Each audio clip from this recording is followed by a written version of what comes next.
Good evening. Call to order this regular meeting of the Jefferson County Board of Education. It is great to see everyone here tonight in our cramped quarters. We always love seeing it full, most of the time. I understand we have someone to lead us in the pledge this evening. Yes, sir, we do. We have from Shepherdstown Middle School, Miss Jessica Foose, who very modestly did not want me to mention that she is a star athlete, a star academic student, and a star band member. I expect that we'll see many great things from her because she's going to be coming up later this afternoon and in her future. Good, great. Well, we invite everyone who is able to stand and join us in the pledge. I pledge allegiance to the flag of the United States of America and to the republic for which it stands, one nation, under God, indivisible, with liberty and justice for all. Thank you very much. So we look forward to seeing you again. Madam Superintendent, we must have a few recognitions this evening.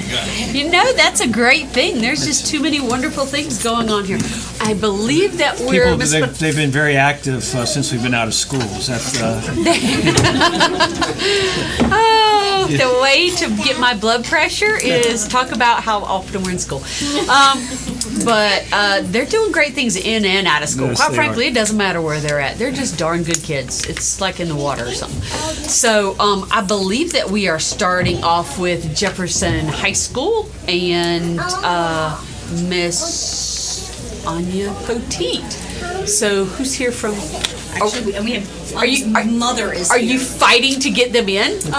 No, we're just going to be bringing them in one at a time. So, but in this case, Anya was unable to make it this evening, so her mother will be accepting her certificate. But that's what I came in here to locate her certificate. Okay.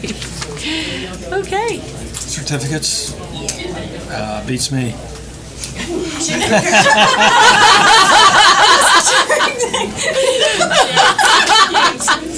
Sorry, Janet, I didn't mean to say it like that.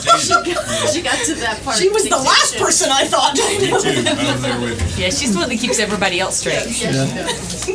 That's why they were all looking at me. You're fine. Okay. And we will begin now. Okay, there you go. Well, we're good.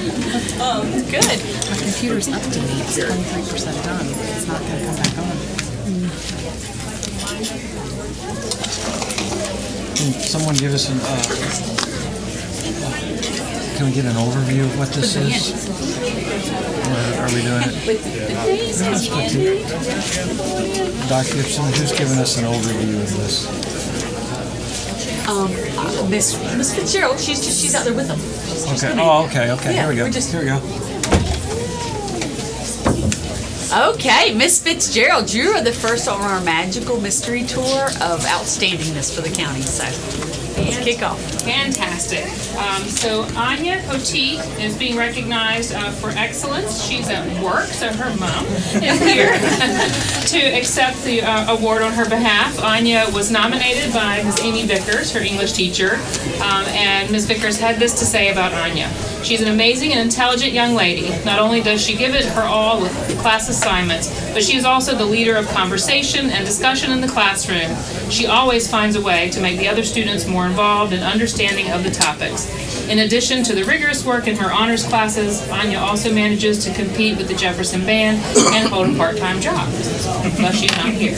Her drive and lust for education is electrifying. She is a true role model for her peers. So, on behalf of Ms. Amy Vickers, congratulations to Anya.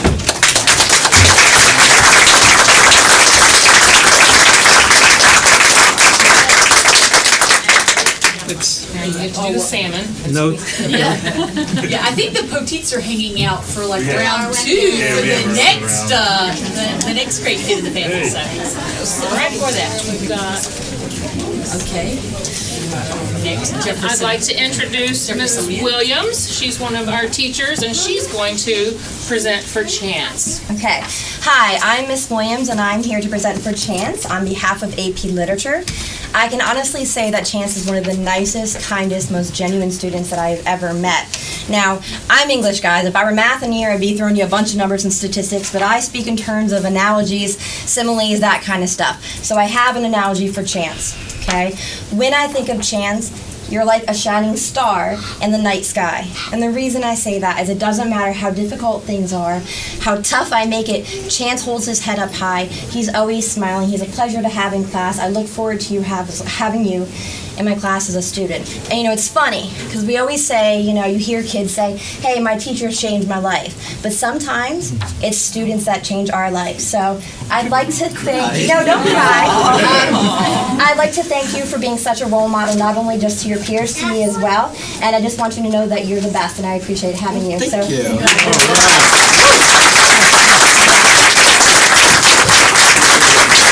come around here, let's get a picture. All right. Swing on this side. Everybody in. Everybody in. Let's get nice and tight. All right, ready? All right. All right. 1, 2, 3. Perfect. Thank you. Great. Congratulations. Congratulations, Chance. Thank you. Thank you. And thank you for being such a great teacher. Yeah, just come on over. Stay tight. And next up, we have Ms. Marcus representing Washington High School. Good evening, everyone.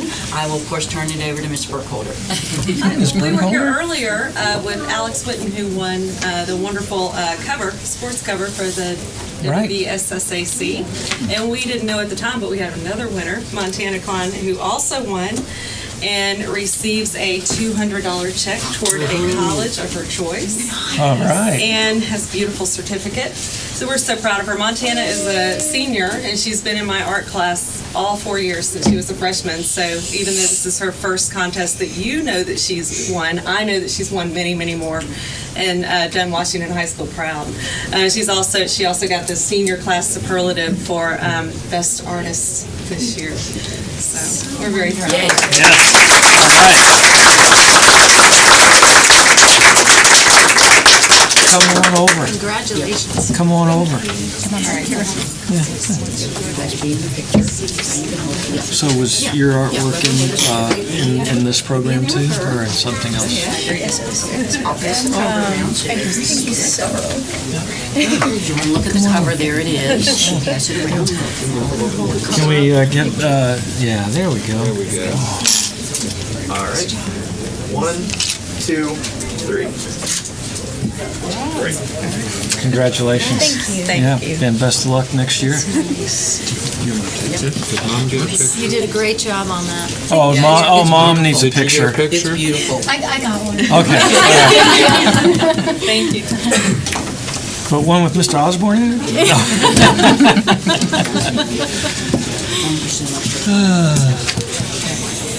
Mrs. Teller. Mrs. Teller. She wants to come in last.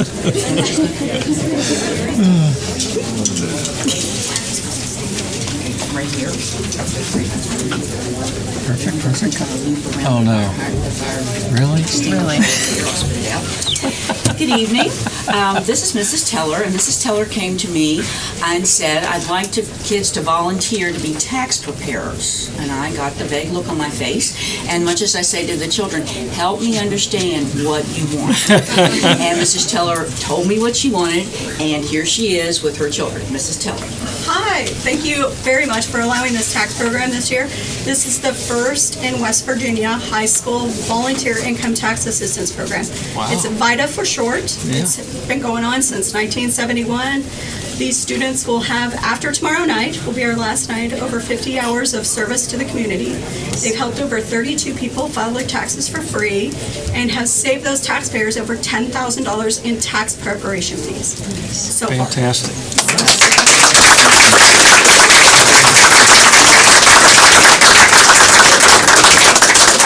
You're going to line up behind the board, and they're going to take your picture. So go ahead and start your shift. We have an accountant's son over here, huh? Yeah, tell them their names when they get in line. Brady. Austin Skinner, Colby Teller, Maria, what's your last name? Rivas. Grady Teller. Grady Teller, Baron 60NA, and Nathan Smith, and Melissa Leeper couldn't make it. She's working. She's working. In 60 in May. In 60 in there? In 60 in May. It's all documents. It's beautiful. Thank you. All right. 1, 2, 3. Let me do one more. 1, 2, 3. All right, great. Congratulations.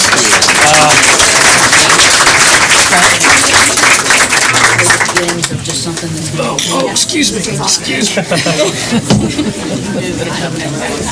You're allowed to do I'm waiting for the people to catch them in the hallway like, hey, Yeah, right. I mean, you know, I haven't got mine done yet. yeah, we'll take a 2-minute break if anybody wants to go talk to these students real quick. Hey guys, we're going to go on this way. Thank you for coming, everybody. I love to see all these students. No, I've already high-fived the other two. I haven't seen them. This is north, I guess. I think this is north. Okay, switching from secondary to elementary, up I next already we have have Mr. two. Eversole and the Jefferson County Young Writers winners. Oh, yes. Yes, thank you, Dr. Gibson and members of the board. It always gives me great pleasure to introduce these storytellers to you. What amazes me most about their writing is the craft, yes, that they do know how to write a story well. But the thing that truly inspires me, and I must confess I've read all of these, you can too, they're all online, is the great spirit and heart. I don't know if you're aware, but one of our writers wrote about the issue of Alzheimer's. Another one wrote about a foster child who finds their forever home. Another writer wrote about the disappointment of what it means to lose a war and to find oneself. And then one wrote about the challenge of Alzheimer's, and another one wrote about what it's like to lose. And then there was another thing about reacclimating and learning about change, which is actually what our friend Vivian Alexander from North Jefferson Elementary, the title of her story was, just a brief second, I should remember this well, was The Adventure of Spot. So Vivian, if I could give this to you, please, and shake my hand, and we'll take that, and congratulations to you.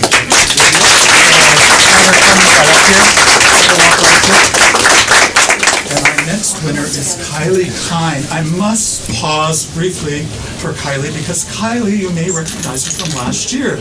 She was our winner last year when she was in 2nd grade. This year in 3rd grade, she won as well for her story, Abby's Family. Congratulations to you, Kylie.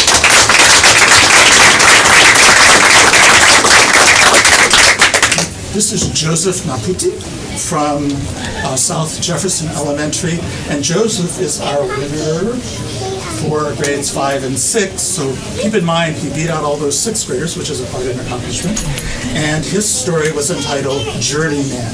Thank you so much, Joseph.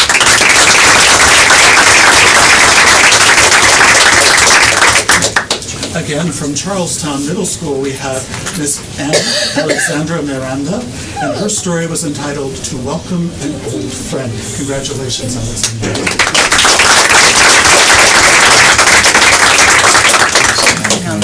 From Jefferson High School, in the 9th, 10th grade category, we have Miss Chelsea Wells, who is winning this award, please, for her story entitled The Girl Who Dreamed of Flying.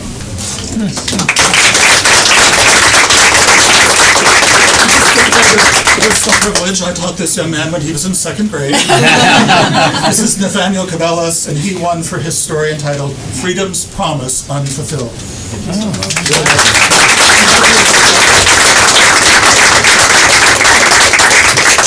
Again, we're going to let our friend Go ahead and move around the board.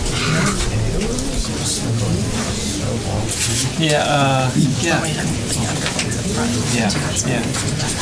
Let's get the younger ones in the front, and the taller. Yes. Here we go. Right up here. Yeah, perfect. Congratulations. Yep. There you go. Yep. Great. It's perfect. We'll make this work, right? Just a hair. There you go. All right. Everyone smile. 1, 2, 3. One more. 1, 2, 3. Great job, guys.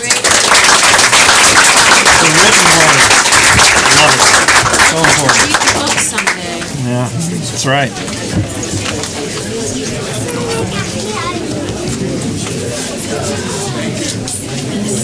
Oh man, I got.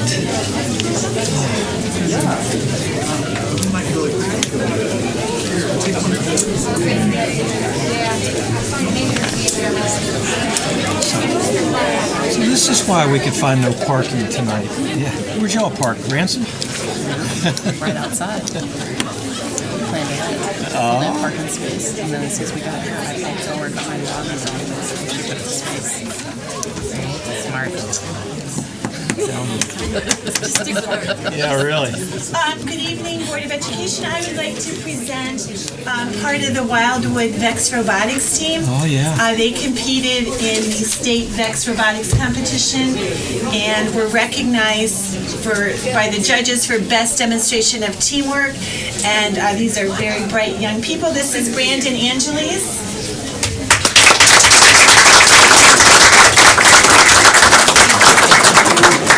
Rowan Davis. Nice job, man. Yeah. Sydney Elkheim.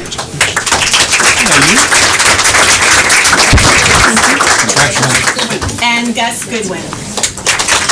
Congratulations.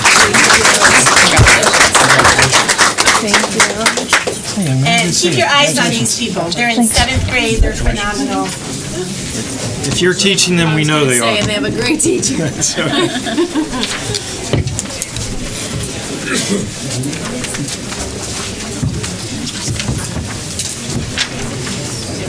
Robotics. Could y'all work on this guy's left arm? All right, everyone, look here and smile. 1, 2, 3. All right, good job. All right, great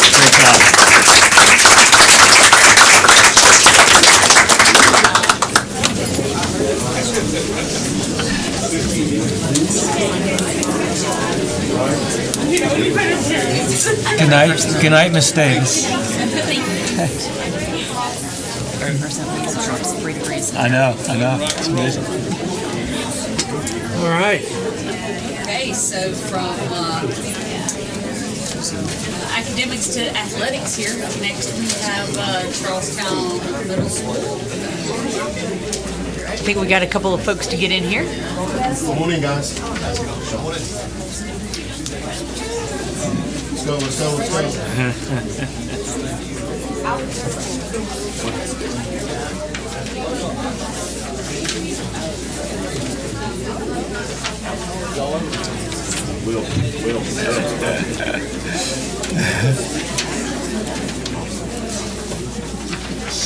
Okay, you might want to come this way, Louis. So big. It's just amazing. Yeah. Guys, take a photo. Yeah. Okay. Wow. Yes. Good evening, boys basketball. Very proud of them. Back-to-back years championship. This year they were undefeated, which is very difficult to do. I'll turn it over to Coach Fleming here. He'll introduce the boys real quick. How you doing? We're doing great, Coach. Great to have you here. Bunch of boys here. You sure do. Thank you. We'll go from left to right. Kurt Webster, Brayden Stoudemire, Kobe Smith, Austin, Adam Sharp, Will Rourke, Alex O'Nally, Blaze Grove, Quentin Flesher, Bryson Fleming, Sean Duckett, Nate Davis, and Ty Brock. All right, The guys. past 2 years, these gentlemen have gone 38-2. And your coaches here? We have Jeremy Stoudemire and the head coach, Dante Willis. Dante, yep. Well, I have gone up against these coaches and several of these players. I'm not at all surprised how well you all did. Thank you. 2 losses over 2 years? Yes, sir. Wow, fantastic. Well, How many of you are graduating out of middle school to the high school next year? Who's an 8th grader? All of them. Rebuilding year. Yes. You guys, well, your high school teams are excited. Yeah. They're salivating. So great job, guys. You want to come around here? Well, yeah, they should all, maybe turn around and get a picture real quick. I don't think they can. Yeah, okay, just come on, come on, come All on. the way back around. Make it easier for them. Nice job, young man. How you doing? Good to see you.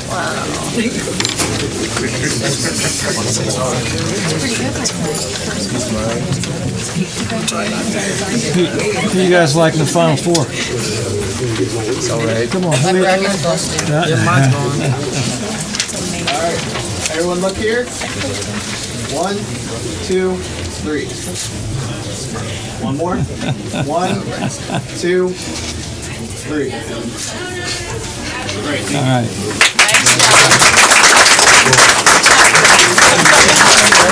Nice. Good to see you, man. How you doing? Good job. Great job, young man. Good luck next year. Yes. And to your coaches next year. Sixth graders. Yeah. Yeah, good to see you, man. All right, ladies, come on. Run center.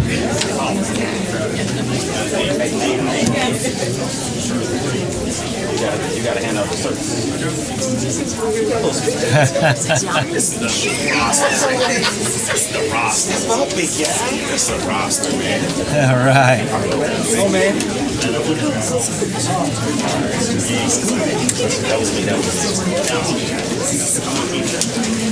Wait, did everybody go in? You can stay Okay, I've got my girls basketball varsity team. Pleasant surprise this year, came out of nowhere.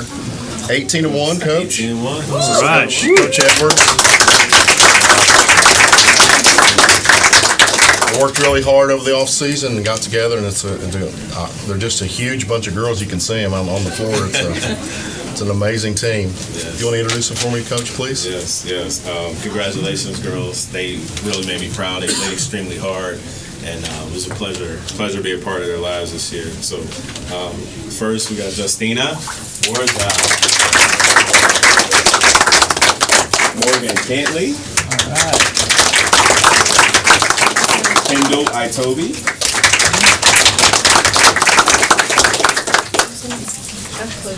oh, I was like, wait, and Chloe Miller, Alexa Ostafo-Mensah, Mariana Rorik. This is my troublemaker here.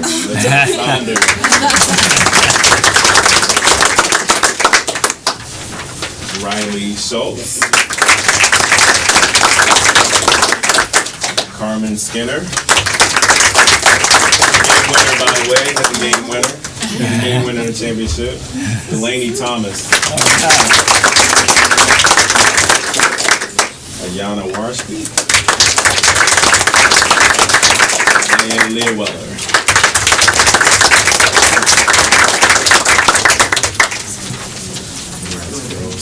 No. Wait a second. Miss Ogden, go ahead and ask them how many are 8th graders. Yes. How many of you are 8th graders? Oh. Hey, Yeah, that's good. You get some already there for next year. Coming back. All right. We want to see a repeat, Nice. right? We're Yeah. gonna try. We're gonna try. That's We got right. some, we got some more work to do, but I'm excited about the group and what we've started here. So, Congratulations. Got to Coach. keep it working. Yeah, well done. Thank you. Thank you. Yep. Yes. Good job, you guys. Come on, come get your mug shot.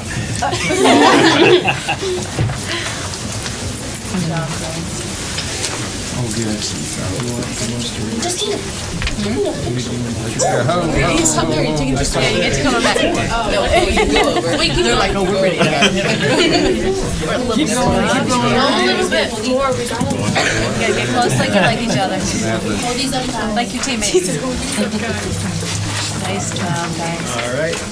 Everyone look here. 1, 2, 3. Let's do one more. 1, 2, 3.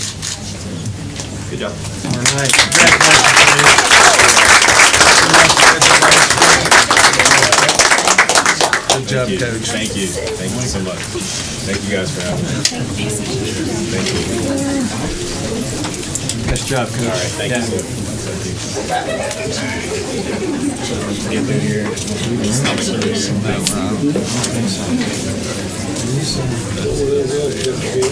Okay, so we actually stay on the roll with Charlestown Middle School. All right, let's go. So it's all about the Panther Pride right now. Next up, we have the Regional History Bowl participants. Oh, nice. For Charlestown Middle School. Yeah. And so, What was that look? You got all your kids here tonight. Yeah. Three. The other one's watching my kids. Well, as I told you the other night, History Bowl kind of started with us. Miss Skinner got the idea and brought it home, and we put it all together, and it's kind of generated and metamorphosized into this regional, well, actually it's a county B, and we had the chairman, the commissioner come up and do the History Bowl, and we sponsored it at our school, and very proud of this group, and you're going to see 3 other very fine groups behind us. And I'll turn it over to Mr. Moody, who's been on the front lines here, been interested in it, and he'll introduce and let you know a little bit about what the work they put in. Thank you. Yes, this is the first year that we had 2 teams at our school, and actually all the 4 middle schools had 2 teams as well. Great. So we were very well represented at the regional competition. The county-wide competition that we had this year gave our students a lot of practice, which this was the first year. You know, normally when you get to the regionals, it's just kind of shock and awe for them because they had these buzzers in front of them and they're competing. And this year, being able to have the practice was definitely beneficial for them. I think everybody enjoyed it as well. So I'd like to introduce them. Georgia is actually a 7th grader. She has been practicing with us and helping us out and getting ready. Only 8th graders can compete. She's been with us since 6th grade. So this is her 2nd year of practicing, so she's raring to go for next year. All right, good. And then this is Lauren Colt Rider. She has been on our team as well this year, leading the forces. Annabella Sarasoli. Morgan Haymaker. Rosalind LaValle. Leah Pfeiffer was not able to make it today. Addison is a 6th grader, Addison Skinner, 6th grader who has also been practicing with us all year, and she will be competing for the next 2 years, hopefully, right? And Carmen Skinner, we saw her doing double duty tonight. Evan Teller was also not able to make it, and this is Hannah Weeks. And Hannah, you just moved here from Virginia, right? So this is her first year in West Virginia, and so she has been practicing and participating with the and learning all about West Virginia history this year. Great.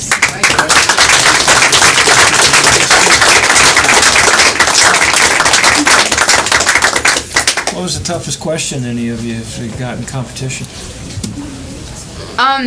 Well, they weren't as hard, it was more nervous than, the questions were easy, ones that I've studied, but they were just, Yeah. you're nervous, you know it, but then when they say the answer, you're like, oh, gosh darn it. Yes. There's Yes. a lot more famous people from West Virginia than I thought there would be. Oh, well, good. Oh, probably another bunch coming out of this That's another group right bunch here. coming out of this group, that's for sure. Yeah. That's awesome. I was there. Those questions were hard.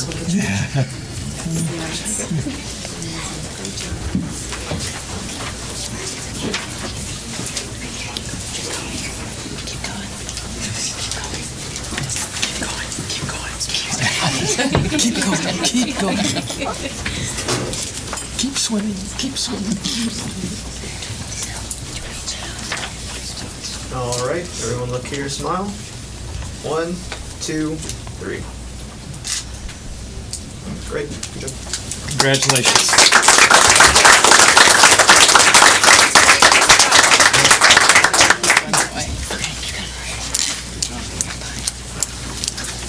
I'm trying to emulate.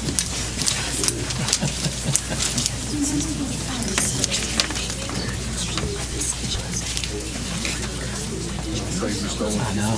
Yeah. Yeah. I did. I was like, whoa. No wonder you don't move the whole team.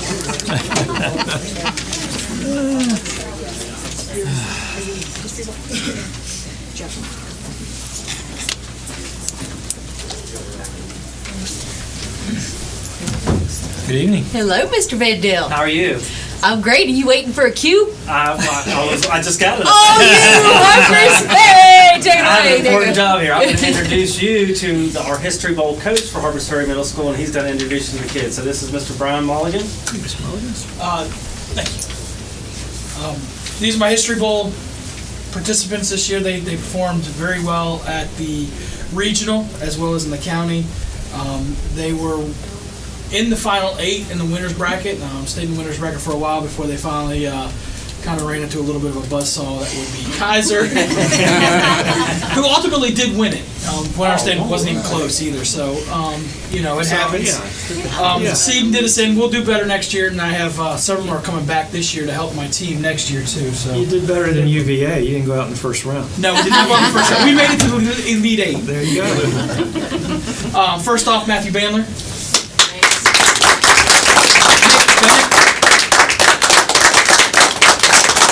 Harry Campbell. Taylor Purport could not be here with us tonight. We have Ethan Fisher. Ashley McGee.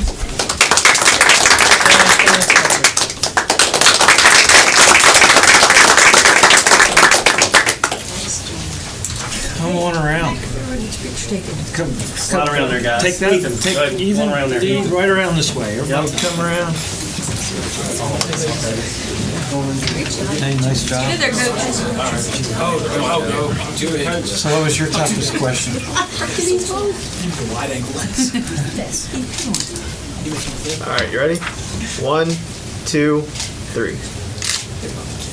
Let's do one more. 1, 2, 3.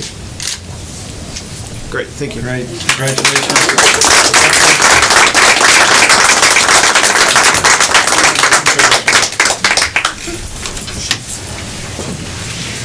Mrs.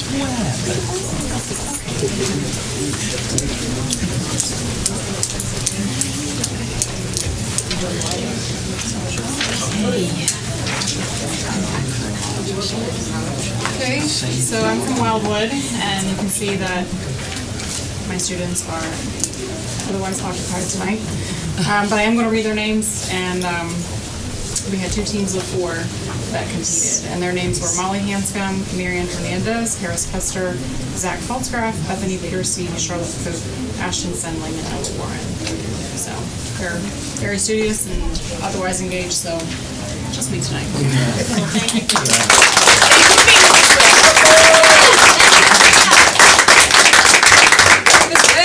And Ms. Webb, we know you do so much with those students, whether it's history or geography and so much more. Thank you.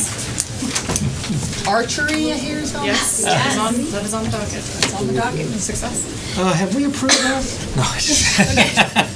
Don't ask, don't tell. We bring these things up later. Forgiveness rather than permission. I've seen one of these young ladies before tonight. I said you expect great things. So from Shepherdstown Middle School, we have 3 members of our History Bowl who were first in the county, and I'm very happy to say they were also the last in Jefferson County to hold on at the regional. So they are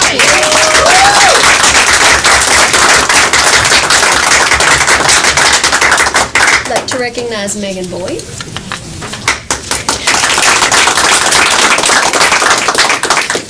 A face you've seen before, Jessica Foos.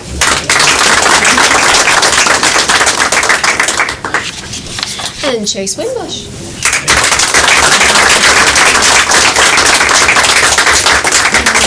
Come on up.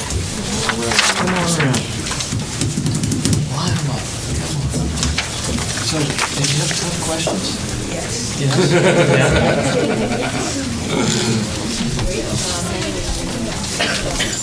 All right, everyone look here, smile.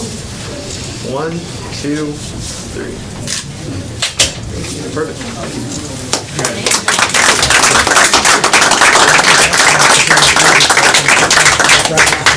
That's just a time-wise thing. Gotcha. We'll get the better record. I knew you'd fill me in on that. They just that way.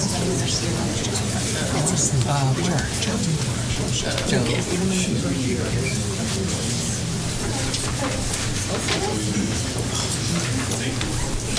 Okay, so up next we have the National Geographic B State competitors, and I guess each one of you is going to introduce the ones from your. Sure. I'll let Mr. Mulligan say a few words, but Ethan Fisher is a representative from Harpers Ferry, and I just add that Ethan wins it basically every year. So he's 4 years running, he's qualified for the state. But Mr. Mulligan wants to say a few words. So he was, like you said, he's won it 4 years in a row. Competing in the state. This will be his fourth and last year. He's going to win it this year. I made that comment last year and he came close, but this year he's going to pull through and we're going to get it. He also, again, was on the History Bowl team as well, one of the leaders on that team who carried that team into the Final 8 in that region. So, Ethan. He was like 40%, 40%, 20%. He's good at math too. All right. So, Ethan, congratulations and good luck in the state.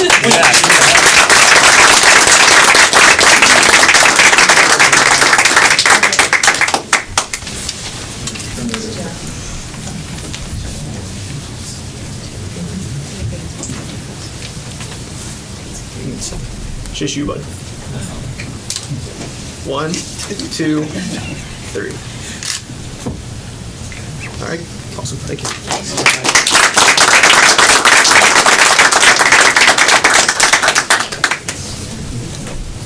So this is Joss Poteet. This is our competitor from Wildwood Middle. We are super pumped for next week. The state B is next Friday, right? Yeah, April 6th, down in Concord, West Virginia at Athens University. Joss is a actually you competed, you had a, excuse me. He competed. Geography, not English. Okay, straight down from the record. You were in elementary school, yes?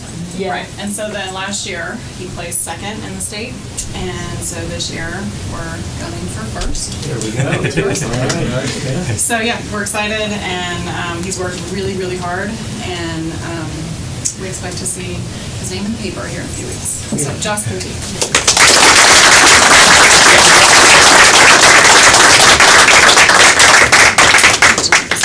All good. Come on over here. Great. There you go. 1, 2, 3. Awesome. Good job. Good luck, guys. Good luck. Great job, John.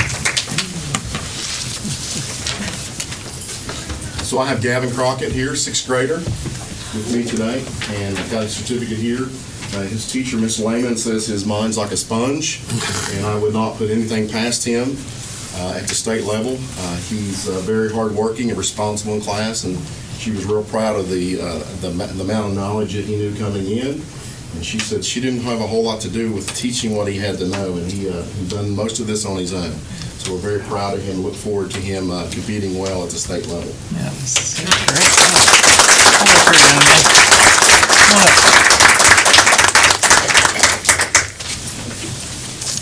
Good luck to you. All right. 1, 2, 3. Okay. Good job, Gavin. Oh, Gavin, hold on, Gavin. Gavin, did you get it? Oh, yeah. Did you? Okay.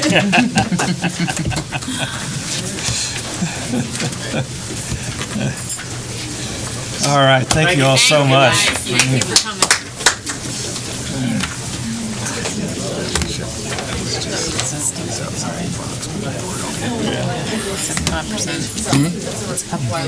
It's stuck. So this is the portion where you spend all this time seeing all these great kids and their accomplishments, and we save the adults who help support that until the end. So this is another one of those great adults who make all of those great student accomplishments possible. You mean we're done? It gives me great pleasure to introduce or reintroduce to you Ms. Devin Pearl. She is Jefferson High School's student support facilitator, and I'm presenting here this evening to recognize the honor that she received as the National Staffalty Member of the Month for Jostin's Renaissance Program. Devin does a great deal of work with our at-risk students, but she also does a lot of work just working on helping us to improve our climate and culture in the school. And Renaissance is just one of the pieces of that, where she works with students and with faculty members and with the administration and a whole lot of herself and her mom in doing lots of things to help to respect our students and to show recognitions and rewards for them. So Devin received this honor from Jostens for the work that she's doing with us. She attended the national conference for Jostens last summer, flying solo. She won the registration to be able to go, brought back lots of great ideas, and this year now she's 3 times as many people, so they'll have another adult and 2 students going with her this summer for the national conference. So again, very proud of the work that Devin does for our school, and I'm just really pleased to present you with this recognition certificate and an opportunity to say hello to people.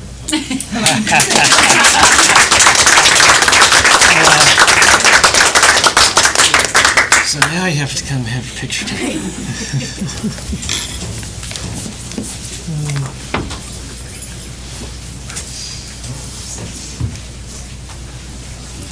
All right. 1, 2, 3. Let's do one more. 1, 2, 3. All right, great.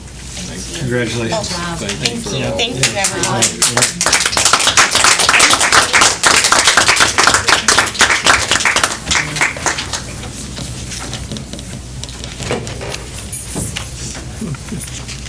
Ms. Fitzgerald, are you done? I am done, I think. Well, before you leave, I just have to say that, in case you haven't heard, your symphonic and jazz band spent the weekend in Nashville, and I heard that they were great ambassadors for Jefferson High School. Parents were telling me that the hotel where they stayed complimented that of all the student groups that have ever stayed there, that these were the most courteous and cleanest and respectful. So, not to mention that their music was pretty darn good too. So, just wanted to share that with you. Thank you very much. I haven't had a chance to catch up with Mr. Lynch today, so I'm pleased to have that feedback, and I'll be certain to share with him that word has made it all the way back up this way. So, thank you very much. I do know our vocal music program won at Martinsburg this past week. Yeah, So, outstanding. Right. We'll be seeing them in front of you soon. Thank you all for creating. Thank you.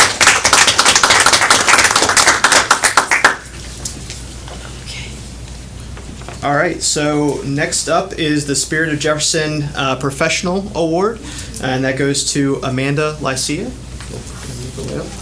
Miss Lycia was nominated by a parent, and that parent said that Miss Lycia is a great educator.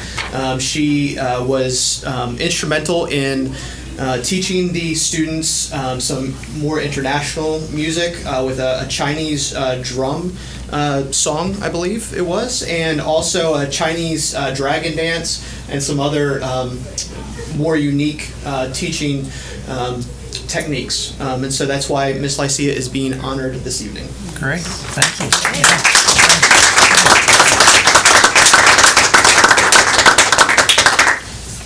Let me just say, that music teacher right there, I don't think there is a night after school that she doesn't have students in her room till at least 4:30, 5 o'clock. She dedicates her life to the kids of Shepherdstown Elementary. Thank you.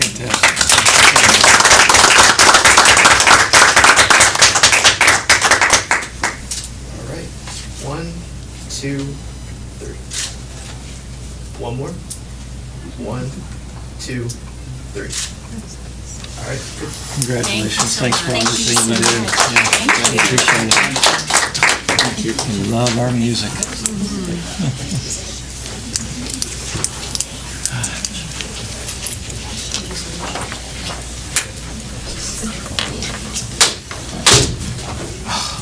Good evening. We are here to honor Joyce Sager. She is actually the attendance clerk and secretary at Page Jackson. It's an honor to congratulate her with this award. Joyce can be seen doing so many things every single day. During the flu epidemic at our school, she was down in the clinic for lots of hours taking care of sick kids, but she did it with a smile on her face, and she never seemed stressed out. So she's always smiling, always happy, loves what she does, and it shows. So I'm so honored to have the pleasure to work with Joyce. So congratulations. Nice job.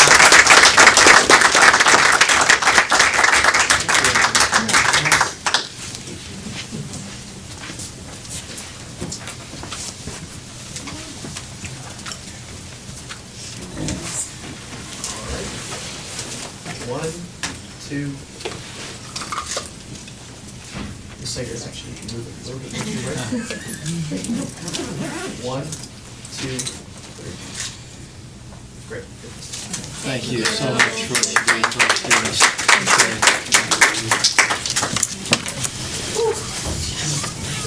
Oh, we can't be done. This is too much fun. Well, in a way, I'm just you're so not. jazzed by these student achievements. It's a great place to raise a family. Yeah, it sure There's is. a lot of good things here. We'll try to keep it coming.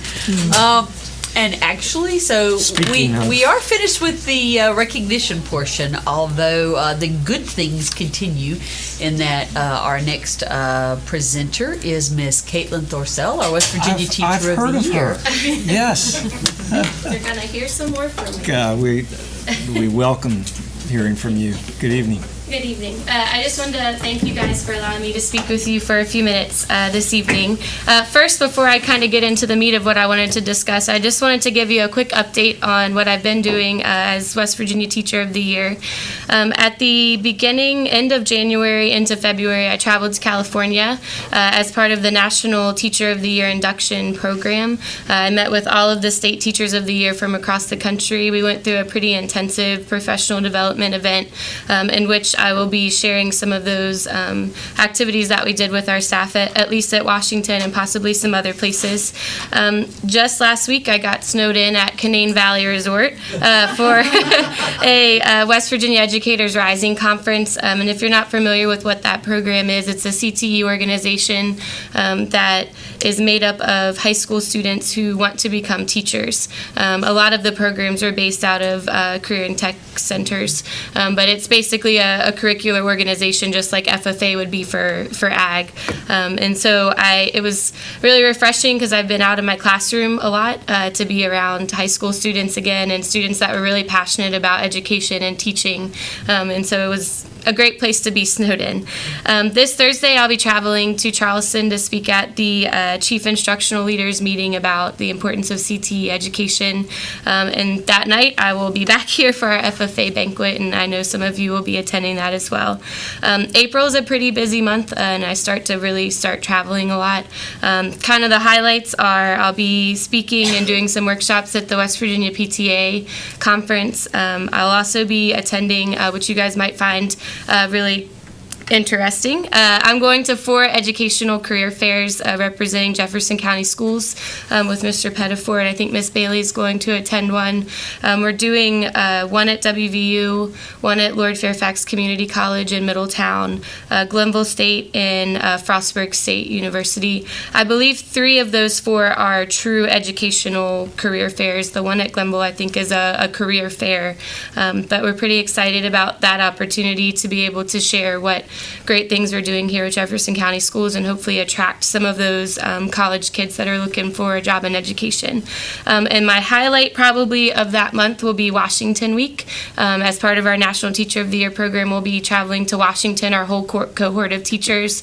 We'll be visiting the White House. We're going to be talking to our government officials, just networking with our Teachers of the Year. There's a big gala, so that's pretty exciting. That's at the very end of this month, so I'll be excited to report back to you guys on how that goes. The main reason why I'm here tonight is to share with you a program that I've really spent a lot of time and interest in, a program that we're kind of developing here and are going to share with Jefferson County Schools and our staff. I believe Janet may have given you a handout. Okay, so you guys should have a handout. I'm just going to kind of go through. You guys have a bulleted, abridged version of what I'm going to quickly kind of talk about. As most of you know, I'm also a first responder, and as a first responder, I attended a training at the beginning of January, which is it's what you would call a rescue task force. If there was some kind of active shooter situation anywhere, it kind of told me my role as an EMT, what I could do in that situation. It was pretty intense. We went through a lot of simulations. Of course, those simulations were in schools. And I took a lot away as an EMT, but I also took a lot away in knowing that there's a big void as teachers in knowing what to do if we are placed in that situation. As a county, we have a great relationship with our law enforcement. I know they actively do ALICE training, and that's, in case you don't know, the acronym for ALICE is Alert, Lockdown, Inform, Counter, and Evacuate. So the plan is if a situation were to happen in our school where we had an active shooter, teachers are trained in how can I get my students safely out of the building. And if they can't get those students out, then how can I safely secure my spot in school? Obviously nobody wants that situation to happen, but it's happening more frequently. And so we do have that great relationship already with our law enforcement and some federal agencies. They provide that training to our new teachers every year. I know several of the schools have been through active shooter scenarios where law enforcement officials have come in and fired blank rounds in a building, so that you understand what that sounds like. It's pretty terrifying, I think, as an educator, as a person in general, but it's a training that I feel teachers and educators need, and staff members need, for that matter, service personnel, anyone involved with our kids in school. So in partnership with ALICE, I felt that there was a really strong need to educate teachers and staff members, service personnel, about a first aid type of response in that situation. Obviously, we want to get our kids out of the building, but if we can't and we're stuck in school and we can't get out, if we have a student who's injured, a lot of staff do not know what to do, and we're not necessarily asking them to do anything, and given in that situation, who knows what my response might be. But I feel like by preparing them for that situation, they might be able to save a life or two. So a quick little history. The program I'm going to talk to you about is called Stop the Bleed. It was established in 2013 after the Sandy Hook shooting. And what they found was we had events like Columbine, and what they learned from those events was that their police response, their law enforcement response, was not very good. So they spent a lot of time in developing that response, but they didn't spend a lot of time in developing a first responder response, a primary aid, a caretaker. If somebody's hurt, what do I do? They learned in Columbine especially that a lot of the deaths could have been prevented if someone would have stopped the bleeding. Essentially, that's the main thing we're after in this program. It only takes 5 to 10 minutes for a person to bleed out, and a lot of times we can stop bleeding just by doing some simple things. So the Stop the Bleed program actually came out of President Obama's National Preparedness Policy and is endorsed by the Department of Homeland Security. It's about an hour training, and their mission teaches the civilian population to provide vital initial response to stop uncontrolled bleeding in emergency situations.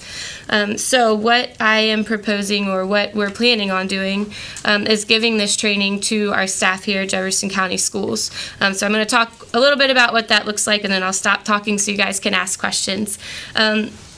We are going to partner with Jefferson County Emergency Services Agency, the Jefferson County Sheriff's Office, the Jefferson Medical Center, and our local volunteer fire departments to provide this training free of cost to our staff in Jefferson County Schools.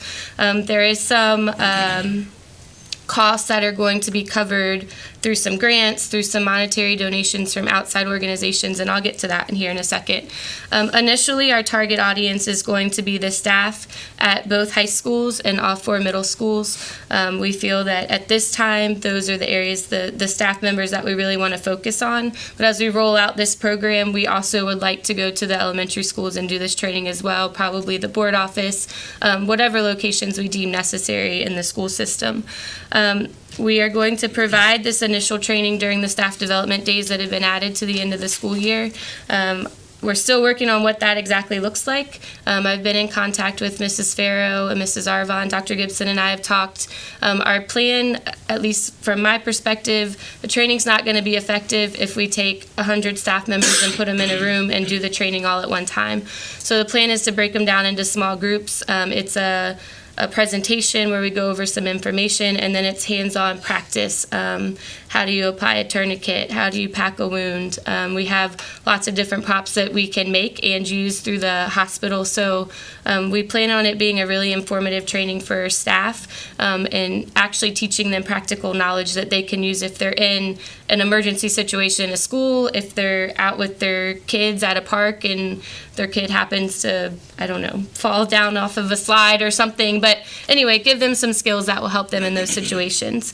The primary focus is going to be bleeding control, simply because that is most commonly the types of injuries that we see if there is some kind of active shooter situation. But we're also going to include some information on how to maintain an airway and how to place someone in a recovery position, because those two things are also vitally important. We also are planning on giving our staff some advice on if you want to keep maybe a simple first aid kit in your classroom. Here's some things that you might want to put in there. Simple things that I learned is a belt can be used as a tourniquet. You know, using a t-shirt, a plastic baggie can cover a wound. There's lots of things that teachers probably have, staff members have lying around in their classrooms that they don't necessarily realize could be provided in aid. Through our grant funds and some other monetary sources, which will be obtained through the JCSA. The plan is to put tourniquet kits in our middle schools and high schools. They'll be placed next to the AEDs in the hallways, and there is a ratio of which I do not know, but it's based off of the number of students and staff that are in a building determines how many kits you need, and that's based off of research of past incidents.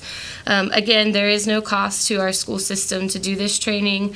I will be working with them to obtain some grants and funding to place these things, to pick up training props, to buy simple first aid kits that we can give to our staff members. We also are looking into doing a transportation-specific training for our bus drivers and bus aides, because they also have a concern of something happening on their school bus, and what do they do? So we're working on putting together a training for that. And then we're going to partner with the ALICE training that the new teachers get at the beginning of the school year and roll out this program in partnership with them. So our new teachers will be getting that information as well. I already mentioned the elementary school staff. We do want to give them this training, but we're planning on rolling it out a little later. We want to kind of target those specific groups first. This is a program that JCSA has felt really strongly about. There's actually a state movement to provide a training like this to all educational systems in our state, and we feel that Jefferson County is kind of going to be the leader in providing that training. So we're pretty excited to kind of be the model for what it looks like. There are two really important dates coming up that I want to share with you guys. This Saturday, March 31st, is actually the National Stop the Bleed Day. It's a campaign that's being done across the country. They're going to be providing lots of free trainings. How we're going to roll it out here is we're going to invite the media to come to that day. The County Commission is actually signing a proclamation about the Stop the Bleed program. I'm going to speak a little bit about what I'm speaking with to you guys. And then it's just kind of a media question and answer session. On April 28th, which is also a Saturday at 10 a.m. at Citizens Fire Company, is when we're kind of going to do the kickoff of Jefferson County Schools Stop the Bleed campaign.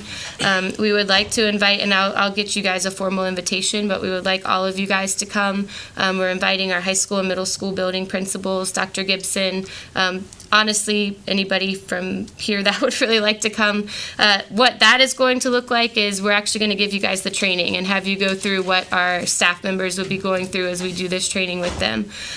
We're going to take any feedback that you guys have, things you liked, things maybe you didn't like, and try to tweak our presentation to the staff before we roll it out to them. You'll also see, obviously, what your staff members here are going to go through.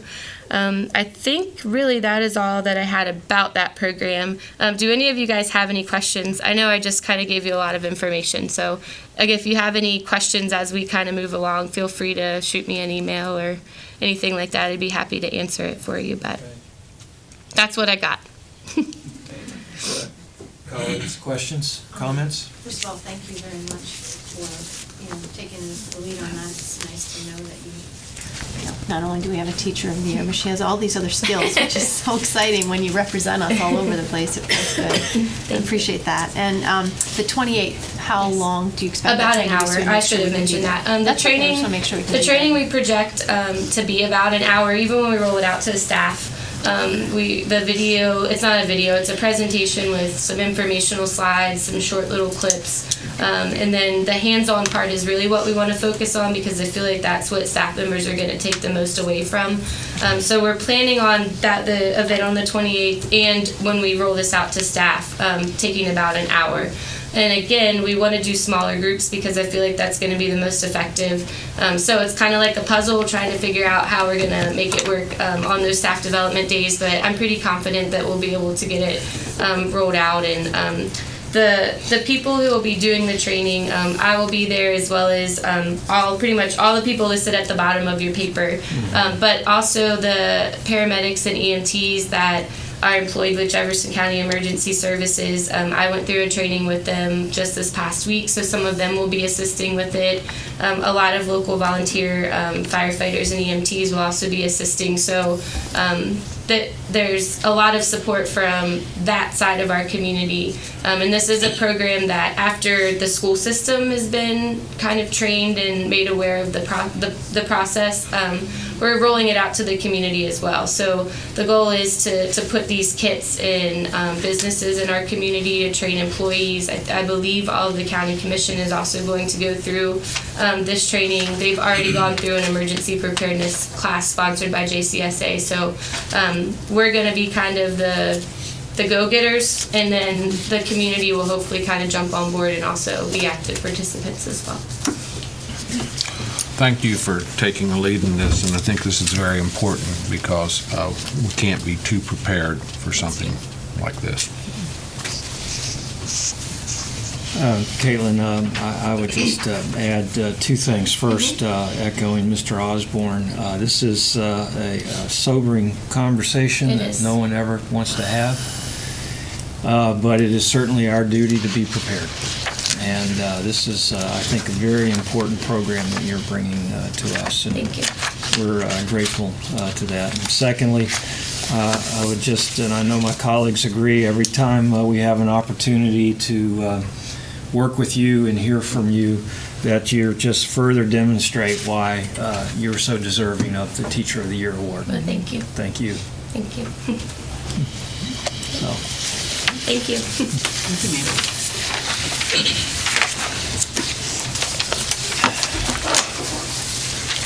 Madam Superintendent.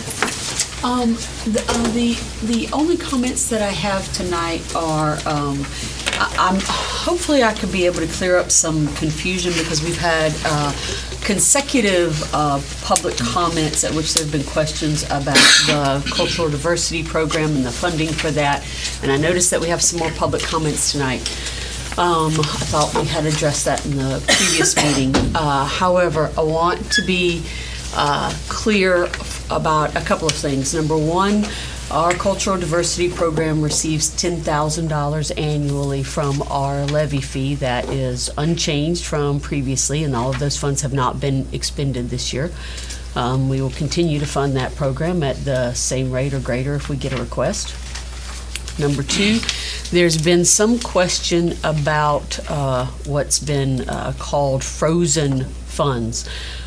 In essence, last year we had a request to utilize some funds in the cultural diversity account for scholarships for students. Those were funds that had originally been deposited with the school system for a different reason. They were funds that had been paid to the school system for a different type of service or a different type of program, or donated to us. And we received feedback from the state auditor's office that the only way for us to use those funds for the purpose that was being requested was for us to go back to the people. We have a high fiduciary responsibility. Anyone who gives money to us as a school system, we either have to use the funds for exactly what it was given to us for, or we have to go back to the people who gave it to us and say, you originally gave it to us for this. We're not going to use it for this purpose. We got another donation or we found another way to pay for it, and we'd like to use it for this other purpose. Do you give us permission to do that? And so we sent letters out to constituents who had given money to us for one purpose and said, are you comfortable with us using it for another purpose, or would you like for us to return your money to you? So that is the genesis of some of this conversation, but I wanted to be clear about what that process looked like. Okay. Thank you. Any questions from the board?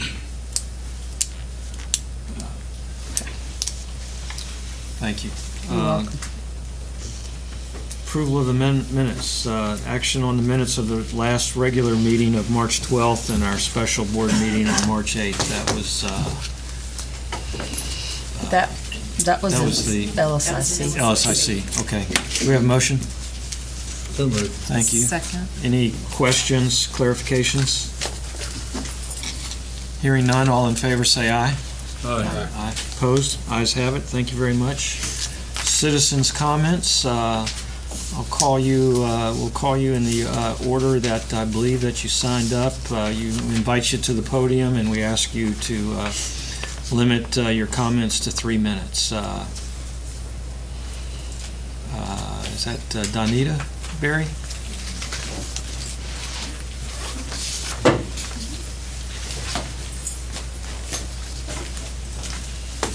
Just tell me when my time starts. Or like, Sure. okay. Thank you. Okay.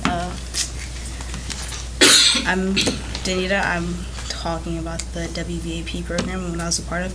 I'm just gonna read a letter, and whatever time I have left, I would like to give it to Larice Berry, if that's okay. Okay. So we got a letter from the superintendent stating that, I hope this message finds you well. First, I would like to thank you very much for your generous contribution to the Jefferson County Schools. Our generations of success in meeting the needs of children is built upon the generosity and hard work of the citizens of this county. Second, I'm writing to inform you that the contribution you made of $100 to the Cultural Diversity Program in Jefferson County Schools was unable to be utilized for its original purpose. We either received funding from an alternate source or the activity was altered in some way. We believe our duty is to be transparent in all of our financial dealings. Therefore, we are writing to ask you how you would like to disperse of these funds. The funds may either be returned to you, or you may choose to donate them for another purpose, such as the college visit trip for diverse students. If you would like more information about the options, please let me know, and please mark the choice below.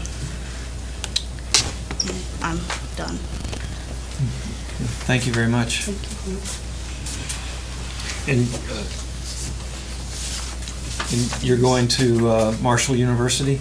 Yes. No, congratulations. Good luck. Thank you.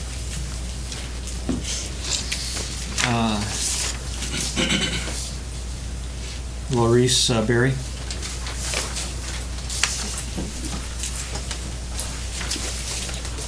Hello. I wanted to address that letter, and I wrote a couple things down. To the Board of Education, I am the parent who is concerned with the lack of transparency throughout the freeze of WVAP monies. For 4 years, the Board of Education did not oppose this program due to the fact it wasn't state-funded, grant-funded, or Jefferson County-funded. Now, I asked the same question in September. Why is the money frozen for the upcoming students? This program has been successful for my daughter, who has been afforded the opportunity to attend Marshall University. I am grateful for the WVAP giving college tours, mock interviews, internships, opportunities, and the professionals who mentored all of those students, including my daughter. The monies that were paid for went to lodging, feeding, and transportation. Therefore, Danita received those services that were being offered. Now, this letter that was sent to all WVAP parents on how to disperse the monies back to WVA parents is questionable. You stated that an alternate funding source or activities were altered. We would like to hear the actual issues that derailed the program publicly. Why was the monies frozen without explanation until now? We are in April, and I asked the question in September. So therefore, the students didn't get this opportunity this year. Overall, I am bewildered that a successful program that birthed so many students to higher learning institutions now is being dismantled due to the transparency issues by the board. There are many students who are going to Marshall, WVU, Fairmont. We applaud WVAP for allowing our kids to hope and to fulfill their dreams. I just want to conclude that this program was in existence for 4 years, and the kids did not get a chance to use it this year because of no funding, no monies. And I am blessed to see my child go to a school that might not have been on her radar or wouldn't have known the possibilities without these college doors. And the money that I gave, she was a recipient of the service that was offered. So no, I do not want the money back. I want the money to be afforded to a kid who has the opportunity, possibly, to go further. So we received everything that we got since 8th grade summer for Danita. Now, my son and other people's secondary, third children won't be able to use this program because y'all deemed fit to give the money back. When you pay for something, you get a service. I paid for it, I got a service. And other parents who could not be here tonight, I'm speaking for them as well. We have children that are getting ready to go off to higher education due to beautiful people who took their time out. And by the way, this program was not done on school time.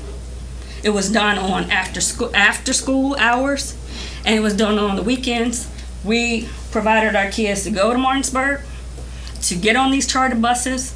We put them in capable hands, and they got the wealth of information.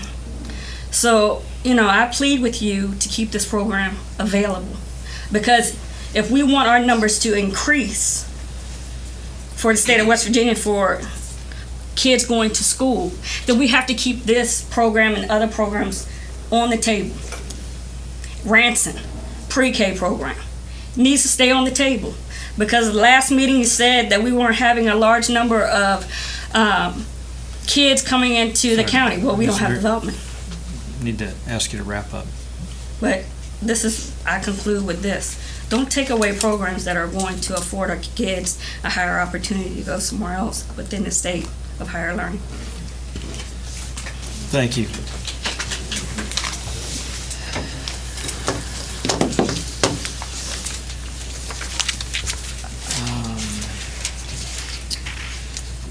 Consent agenda. Yes, sir. I have a single edit to that. I would like to remove the electronic mediator coordinator position for consideration. I have some revisions that I want to make to that and reintroduce it at a later time to the board. Okay. Do we have a motion to consider the consent agenda? So moved. Second? Second. Questions?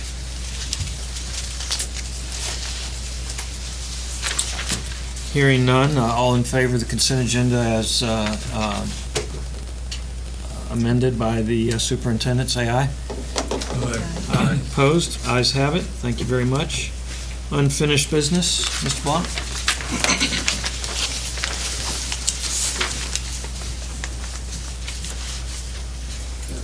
A handout document there at your table there with the comments received from Chapter 7. We have 4 of the policies part of Chapter 7 we're on in review. They've come back. You see that really received one comment that was relevant to the policies. Real quickly, with the testing out, we didn't receive any comments about the testing out. That was mostly just showing that we were moving into more of a school-based type of thing more than the central office. And the timelines moved it up into a spring type of testing other than over the summertime. Student credit recovery, again, no comments concerned about that. The highlight of that was making the SAT meeting more of an optional type of thing, so that sometimes if a guidance counselor is trying to do it more expediently to salvage a student's academic career, they could have the ability to do it without trying to arrange the meeting, certainly still including the parent in the decision. And make up work procedures, that was where we just took the 0 out so that the students didn't automatically have to receive a 0 for work assignment that would come in late. There was some autonomy there for the guidelines set by the classroom teacher. Then the comment we received was on the 4th policy, on the grading scale policy, which is something that's probably good to take into consideration as far as for the high school grading policy. We do have the statement that each teacher will enter a minimum of 1 grade per full academic week in the electronic grading book. And that's not in our middle school policy. That stands true for both policies. We certainly could slip that into the middle school policy as well. That I ran through a lot of policies there with you, but they have those in front if you want to take your time and look at those. Okay, do we have a motion to consider? So moved. In a second? Second. Thank you. Questions for Mr. Blunt? So, let me understand you, Mr. Blanc, you're saying that you do think that needs to be added in the middle school, or you're going to go ahead and do that? I would recommend that we add it to the middle school. And what is that on? What page is that on? That would be on, unfortunately, when you look at policy number 4, it would come on the page before that for middle school. This is high school grading policy. Yeah, And if you look okay. on the back of page 4, you see it stated, let's see. Number 2, middle school. It's on policy number 4 there. I saw that before we, it's on the second paragraph on the back of page number 4 there, up in the second paragraph, where State Jefferson County Schools' expectation is that each teacher will enter a minimum of 1 grade for a full academic week in the electronic grade book. It's on the back of page, the page number is number 4. And what was the feedback from, is that feedback from the middle school, feedback from That was parents, actually a high school comment that came in. Okay. That and the other is not relevant. You see, we have another comment about the changing our credits from 24 to 22. Why that was, something was in policy 2510 revisions. We as a county were still waiting for some feedback from the West Virginia Department of Education on that. So that really isn't up for review right now.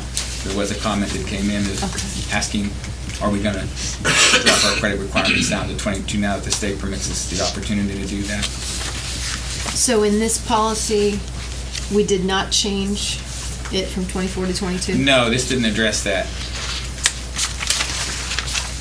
Are we waiting to address that based on We're waiting for another feedback from the survey State feedback Department stuff? of West Virginia. We asked a question there that we didn't get some responses back, and I think they're still trying to figure out how they want to. So it might be something we'd revisit before the end of school? Oh, yeah, we'll want to do that for sure. Okay. So we'll be back with some other Chapter 7 revisions. That and the integrated PE credit will come back to you before the year's over. We have another piece of this out, don't we? No, this is everything that's out right now. Okay. And so you're adding that to the middle school, the expectation of 1 grade? Right, which expectations there. I checked with Ms. Arvon, our middle school coordinator, and she said, sure, we actually have that through all of our grades.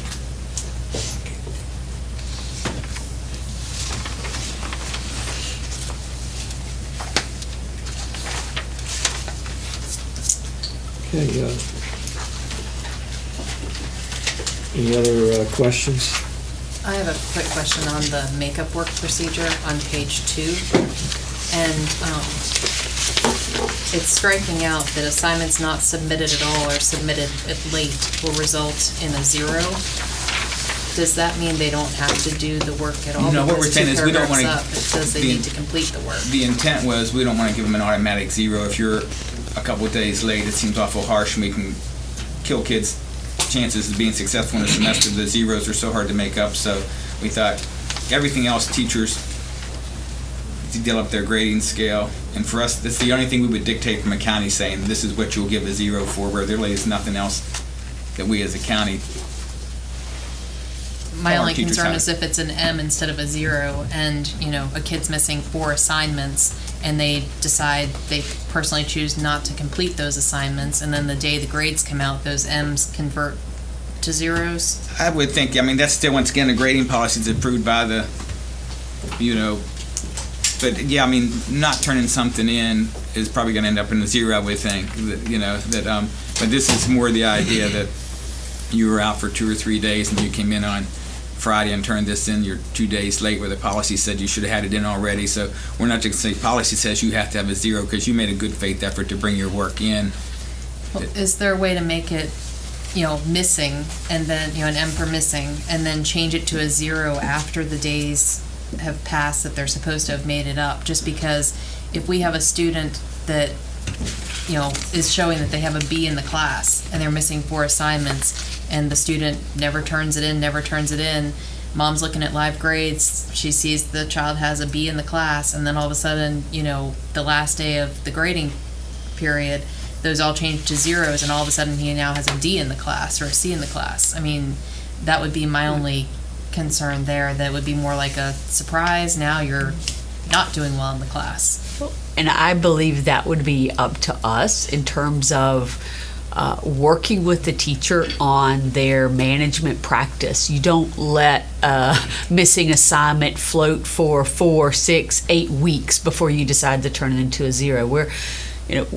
We are trying to achieve a degree of consistency without micromanaging teachers for every single decision that they have to make. If a student's work is missing, and at the high school level it's a complex AP assignment, and they want to give them, they missed it, they want to give them an extra week, or they know the circumstances, wow, your mom's had chemo treatment for the last, I'm going to give you an extra 4 days. Our teachers are professionals. They can make those decisions in conjunction with their students, and if we find someone who's engaging in negative practices that are harming children, it's up to us to deal with that one teacher instead of locking down a rule that then forces every other teacher in the system who's doing exactly what we asked them to do to give a kid a 0 on the same time frame.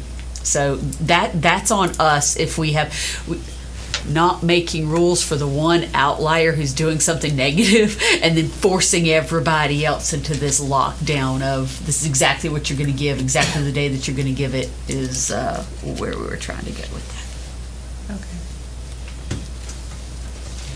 Good. Thank you. Anything else? All right. Thank you, Mr. Blanc. We have a motion to approve this revised policy manual, Chapter 7, regarding testing out and some other grading scale changes as recommended by the state. All in favor say aye. Aye. Opposed? Ayes have it. Thank you very much. Okay, now let's see.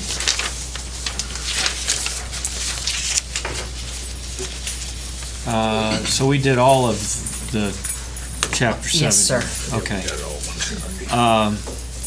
Okay, I'm going to mess this up, right, Janet? I'm supposed to go to, no. Okay, hold on, I'm confused. Okay, so you want me to do A under new business? Okay, great. That would make sense to most people. Ms. Fitzwater, how are you? Good. Thank you. Good evening. I am looking for your recommendation for the approval of a one-on-one personal care aide for C.W. Shipley until the end of this school year. We would like to reassess by May to see if we need to extend it from last to into the next year. This position at this time will be covered by a personal carry position in the system that the IEP team decided was no longer needed for a student in the county. Okay, do we have a motion to approve? And a second? Second. Questions?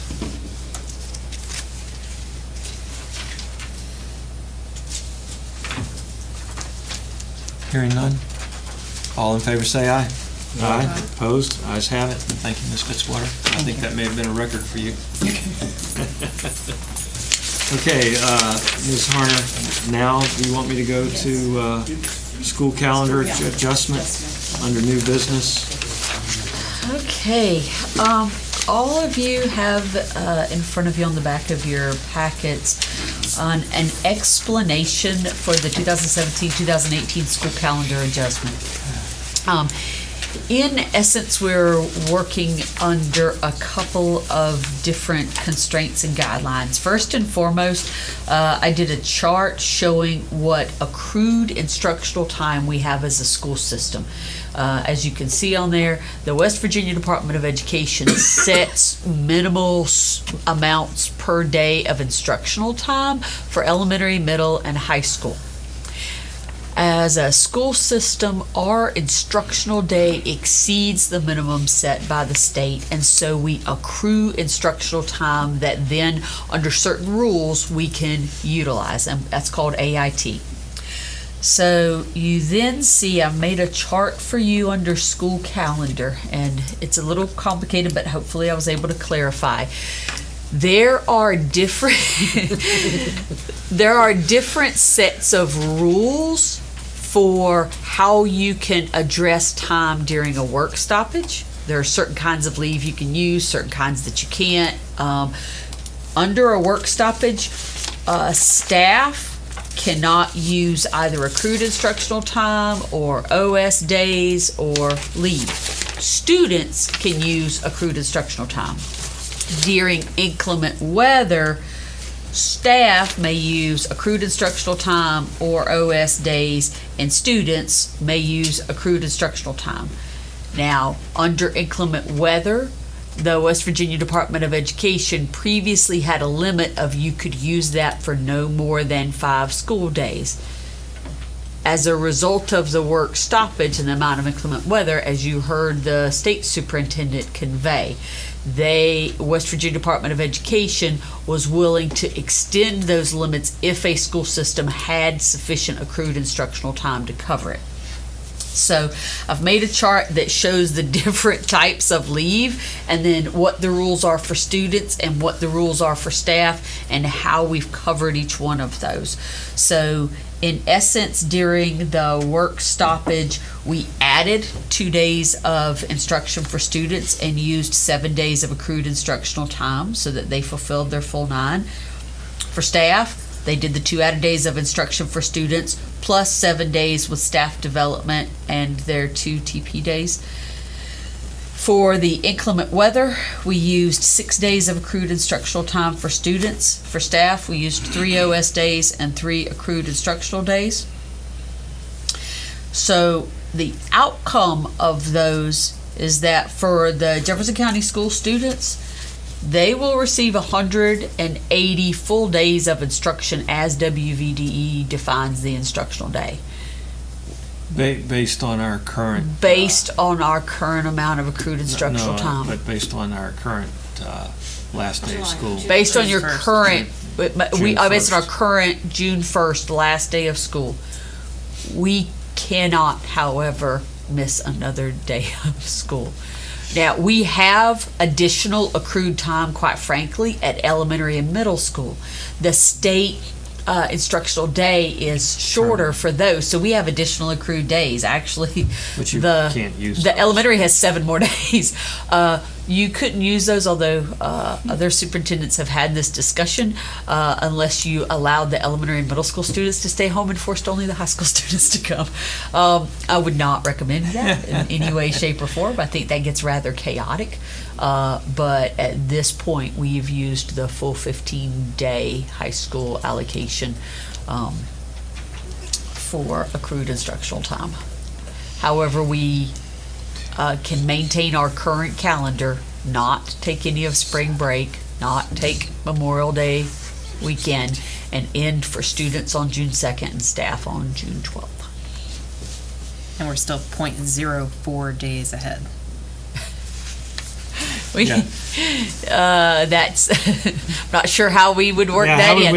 But we met with our technical assistant, Miss Teresa Hammond, who's been absolutely wonderful from WVDE. They've handled a lot of good questions from us about what could count and what couldn't, and the varying rules. And I ran both my math and my charts by her, so a shout out to her for the help. These last days we missed because of snow. Yes, so they fall under the inclement weather AIT. Yeah, okay, but are we using accrued time? Accrued instructional time for them, yes, we are. That's what I Yes, sir. wanted to be sure to understand. Absolutely. Absolutely. I was tightening up about it, but yes. I know you made your chart to less confuse us, but I tried to. I understand that. Yeah, there's different rules for each one of the events. Staff development time, inclement weather, and work stoppage all have different rules, and the rules are different for staff and students of what kind of times could use. So hence. So this isn't. June 2nd would be the last day for students. June 2nd would be the last day for students at this point in time. If we do not. Oh, June 1st. We added 2 days. June 1st is that Friday. I'm sorry, June 1st. I was going to ask you that because you said second. It's because we added 2 days, so I had two in my head. It's June 1st. June 1st. Yeah, we're not going to school on a Saturday. Don't write that. Don't write anything down about Saturday school. That's not happening. Saturday school, well, we could consider that, sure. Now, so you're not asking for our approval or anything. This is an explanation of. This is an explanation. Unless the board directs me otherwise, you're not required to make any calendar adjustments as a result of the inclement weather because we have sufficient accrued instructional time for both staff and students. And for inclement weather, unlike work stoppage, we can use that time for staff as well as students. No more snow. No more. Do some sunshine dances. Yeah, That's right. my advice. Yeah. Any questions, colleagues? We're okay. Do we have any other, I'm sorry, Gary. Yes, sir. I'm not quite clear. If we had another snow day, we can use AIT for that? No, sir. If we have another snow day, we will be forced to make it up. We do not have, if we wanted to send elementary and middle school students home and only have high school students make it up, but we do not have enough accrued instructional time for high school students to be able to make that up. We are AIT'd out. We basically have, AIT'd out. because our teachers and our community demands more, our students go to school during the school day longer than most students in West Virginia. And they don't have an hour bus ride one way, most of them. Right. Hour and a half. That's some of right. them. That's That right. proximity does help us. We Yeah. have other school systems struggle when you Struggle have with to that. when you have to drive kids an hour to That's an Paw Paw important point. and back Exactly. every single day. It Yeah. really cuts down on how long your school day can be. But so, based on accrued time, we have 15 days of, what do you call it? Accrued instructional time. That's the state's term. And we are using all of those to accommodate currently. A multitude of things. Now, that's at the high school level. We have more accrued time at the middle school and elementary, but And again, but I to can't. treat them differently would be. I mean, I can't imagine logistically how in the world we would open school for just high schoolers, because then you'd have the issue of Yeah, just right. the high school staff and just the high school transportation, and we've never, and I would strongly recommend against. If we had another snow day, we would simply have to We're gonna decide have- we'd either have what to- we're going to right. take or add a day to the school year, or Right. Just add reality. 6 minutes to the day for the rest of the year and then go back to regular time in August. Again, that would be a possibility, and we may certainly. We're not going to have to worry about it. Yeah, we're not going to have to worry about it, but It's not that would be happening. something that we That might would want to be consider. an option, yes. We Yeah. had actually looked at if we had not been granted the permission to use the entirety of our AIT, how many minutes per day throughout the end of the year it would take for us to make that up. Yeah. Yeah, and the closer to the end of the year that you get, the longer that gets to make up that much time. Yeah. So, but it's doable. We're done with yes, snow, ma'am. though. Everything's It's all doable. Everything's doable. Okay.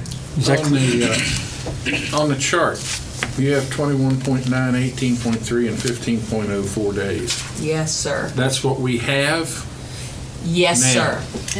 After the 9 days we're... No, that is what we have in totality. We have used all of the 15. That's what we'll accumulate for the year. Elementary accumulates the use top, 9 middle here. accumulates Yeah. the middle. And 6 here.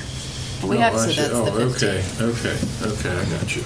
Yeah, we took out the days that we weren't here and figured out the amount of overage every day for the days that we were, and then you use the time of the instructional day required by the state, the 345, to figure out how many days that you get out of that. Oh, okay, I was misreading this up here.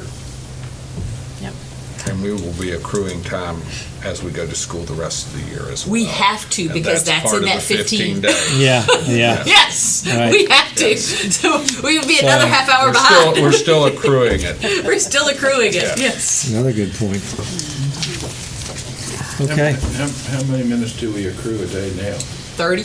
30, that's what I thought, but I wasn't sure. Now, we actually are in school longer than that, but it's pure instructional time. So we took out lunchtime. We took out, because we wanted to be absolutely certain that we were giving kids fairly exactly what we said. We took out the time between classes. We took out the bell times between classes You to gotta make take sure out recess. we got just instructional time. High school doesn't have recess. Recess and, but elementary recess and lunchtime, all that comes out. Yeah. At high school, it's lunch and the between classes. Bell changes. Clear as mud? Clear as mud. Okay. It's No change. That's It's been No a change. lot of great opportunities this year to learn new Yeah, things about sure West have. Virginia life. Crude minutes, how about that?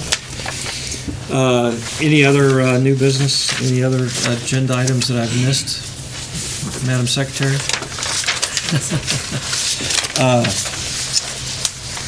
And do you anticipate a executive session Executive session for personnel. for yes, sir. personnel? Do we anticipate action? Yes, sir, we do. Okay, so if there is action, the board would return to public session. So would entertain, for a motion, any comments from the board? We had a recent meeting and nothing unusual happened, but our funds are running in a very positive fashion, and it appears that we're going to turn the year in good shape at this point. And when do we convert? In July? June 30th, we're at RESA. July 1st, we're in Epic. Okay. Another clear as mud. Nobody. Okay. Any other comments or? The Epic is organized as the same counties as the RESA, is that correct? Ours is. Yeah, Yes. Yes, ours is. Although we did put in the opportunity for other school systems to buy into our EPIC We after the first did, year. and all 8 will not necessarily be getting the services of each service. You as a county choose the services you would like to partake of. Thank you for staying on top of that, Mr. Osborne. It is quite interesting, believe me. It is. It really is, because And mind-boggling. cooperatives have a different set of rules Oh, than a yeah, RESA does. Yep. Okay, we would entertain a motion to go into executive session pursuant to West Virginia law to consider personnel issues. So moved. In a second? All in favor, say aye. Aye. Opposed? Ayes have it. You want to take a 5-minute break?